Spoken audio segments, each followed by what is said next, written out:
used to, I'm not gonna lie. In all fairness, that mic is so tall, it'd be easier for me to give it a fucking blowjob than it would talk to it, in all fairness. Jesus Christ. So hello, as you've just heard, my name is Coral, I'm 25, I'm an epileptic, I might as well fit that one in there. Yeah, I know, right? I'm just getting a lot of R's here tonight, that's fine, a reaction is a fucking reaction. I've had so many men inside of me, you'd think I was a betting shop. I'm giving you fucking facts, guys. There's some other facts that I found out online I'm going to share with you, she all seem absolutely lovely. It takes 100 years for an inch of coral to grow. No fucking shit. Coral lacks a brain, but does have a nervous system. I have epilepsy, what's your fucking evidence? You may get cut by coral, I'm from Lancashire, it's bloody likely. Consists mostly of a stomach topped by a tentacle-bearing mouth, fuck off. And at night, corals undergo a sex spectacle known as broadcast spawning. Yeah, fucking true. Something else about myself is I'm not very good at one-night stands. A very good example of this is I've been in a relationship with my one-night stand now for 6 years. It has gone to the point I have said I'd like to walk down the aisle one day and he sent me to Tesco fucking Extra. So because of that, if we ever do get married, I've changed our wedding vows from I do to you'll do. But I do consider myself to be bisexual, and some reactions I've had to that is, oh, that's greedy. Come on, you must prefer one to the other. Now, I'm not being funny, right? If I go into a chippy, sometimes I fancy a jumbo sausage, and sometimes I fancy a fucking fish finger. Sometimes I ram both in. Why the bloody hell not? So I think what I'm trying to say is my sexuality is a bit like my appetite. Sometimes I'll ram as much as I can into one hole, look in the mirror and feel disgusted. And sometimes the thought of ramming anything anywhere. Nah, I'm not feeling that. Don't worry, that joke is completely not a bullshit, I'm a vegetarian. Corn and tofu didn't quite hit the fucking punchline for me. Something else I'm not very good at is flirting or being sexy or any of that shit. A very good example of this is I was very hungover and in Poundland, and this guy started making eye contact with me, smiling, all that fucking shit. And for some reason I thought at that point it was a good idea to do it back.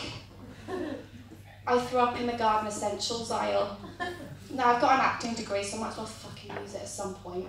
So I'm pretty much like this, and I look up and we make direct eye contact with each other. I'm so sorry, mate. And the first thing that comes into my hungover and now probably dehydrated brain was, I'm sorry. I was just making room for you inside of me. My 4-year-old son was stood next to me. It's not my proudest moment. It's fucking disgusting, isn't it? But me and my son, we are really, really close. He came running up to me the other day. He's like, oh, I love you, Mummy. I was like, Charlie, I love you too. And in that moment, as a parent, I thought to myself, one headache away from swallowing you the night you were conceived.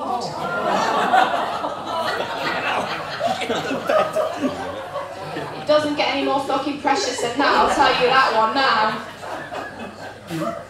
But I do get a lot of compliments on my son. He's got blue eyes, blonde hair, he looks like he's going to be quite tall. I swear he's fucking mine.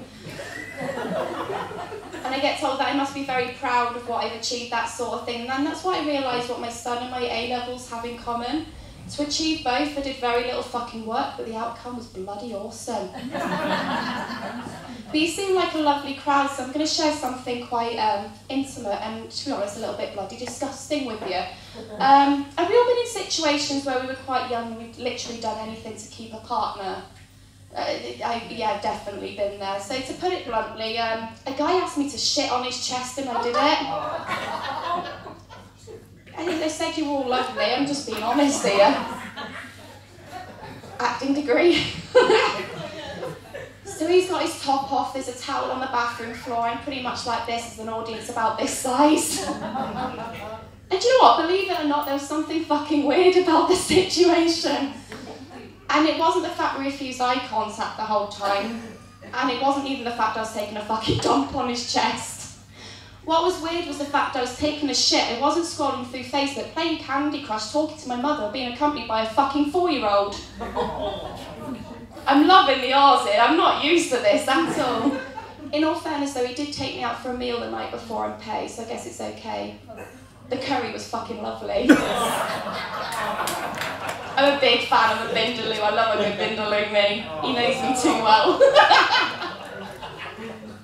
But considering that, I'm not the most body confident of people at all.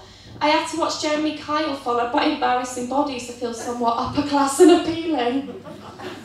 Just this morning I was staring at myself in a mirror, naked, looking myself up and down, tutting and sighing, and I thought to myself, I'm going to get kicked out of Dunelm in a minute.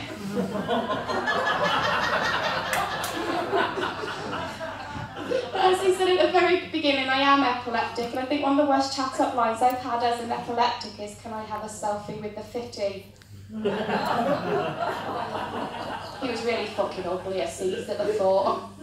But I was walking on my break through work the other day, and this AA breakdown guy came up to me. He was like, oh, would you like breakdown cover for your car? And I was like, I've got epilepsy, they won't let me drive.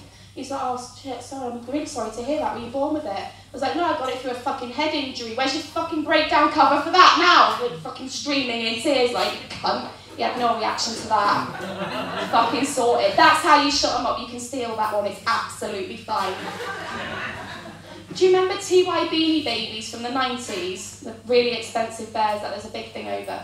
Well, I've started to notice some similarities between TY Beanie Babies and my exes. So the decent ones and the ones worth something were really fucking hard to find. A lot of them fucking tagged. The cute ones ended up in my bed. And the reality of it is all fucking worthless anyway. I know, I was quite sad really, to be honest. My exes were shit. But I'd like to say thank you very much. This is my 80th gig tonight in 18 months, which isn't bad. I know. It's nice to get an applaud and not an ah.